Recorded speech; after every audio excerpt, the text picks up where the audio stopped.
d'être présents aujourd'hui. Je vais juste vous lire le communiqué qu'on avait fait en interorganisation pour la journée de mobilisation d'aujourd'hui.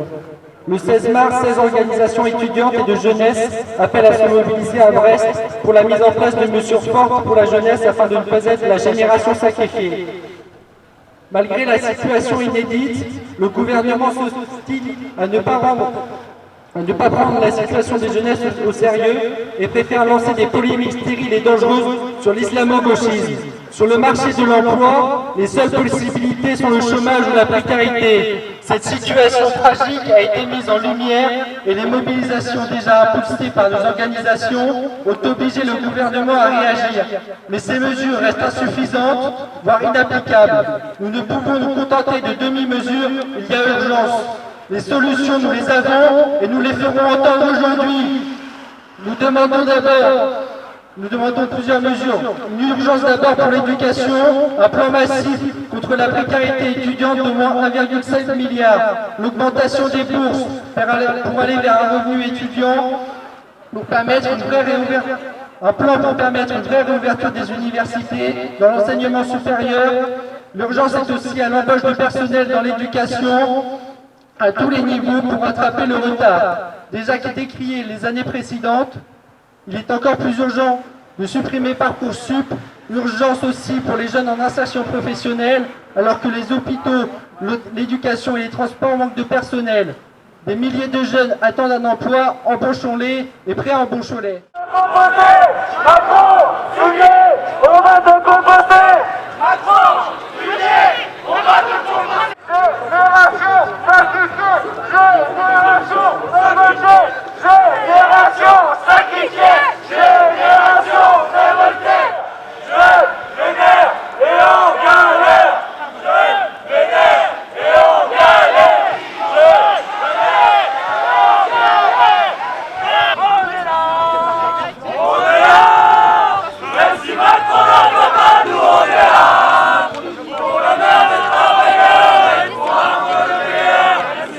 de meilleur. Même si Macron ne veut pas, nous on est là. On est là, on est là. Même si Macron ne veut pas, nous on est là. Pour l'honneur des travailleurs et pour un monde meilleur. Même si Macron ne veut pas, nous on est là. On est là, on est là. Même si Macron ne veut pas, nous on est là. Affirmons que notre lutte dépasse les revendications du secteur culturel et appelons à la mobilisation générale contre le projet de réforme de l'assurance chômage. Alors que la gestion de la crise sanitaire empêche des millions de personnes de travailler, alors que plus d'un chômeur sur deux n'est pas indemnisé, alors que le chiffre historique de 10 millions de pauvres a été dépassé, le gouvernement impose une réforme de l'assurance chômage d'une violence inouïe.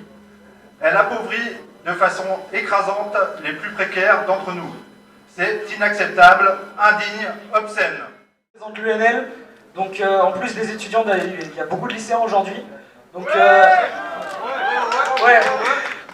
voilà, on aimerait vous présenter nos soutiens, parce qu'on soutient carrément l'occupation du Quartz. On est d'ailleurs très fiers que vous soyez parmi les premiers à occuper les théâtres. Donc j'aimerais qu'on les applaudisse très fort. En plus de ça, nous aujourd'hui on a envie d'être dans la rue parce qu'on en a un peu ras-le-bol. On n'est pas une putain de génération de sacrifiés. Nous on est révoltés, nous on est en colère. On en a marre de ces déclarations de ministres qui en ont, mais on a l'impression qu'ils en ont rien à foutre des profs, des étudiants, des élèves. Donc on est là pour... nos revendications sont simples. Déjà la fin des réformes inégalitaires, que ce soit au lycée. Tout ce qui est grand oral, etc., ça privilège uniquement des élèves dits bourgeois. Et tout ce qui est élèves prolétaires, etc., n'ont pas les codes de discussion et n'ont pas le temps de pouvoir réviser correctement.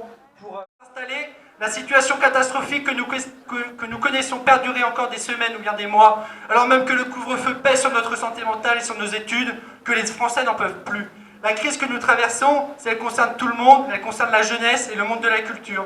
Une jeunesse laissée sur le bord de la route, abandonnée à son propre sort, celui de la précarité, de la détresse. Le gouvernement qui pourrait entendre raison s'entête.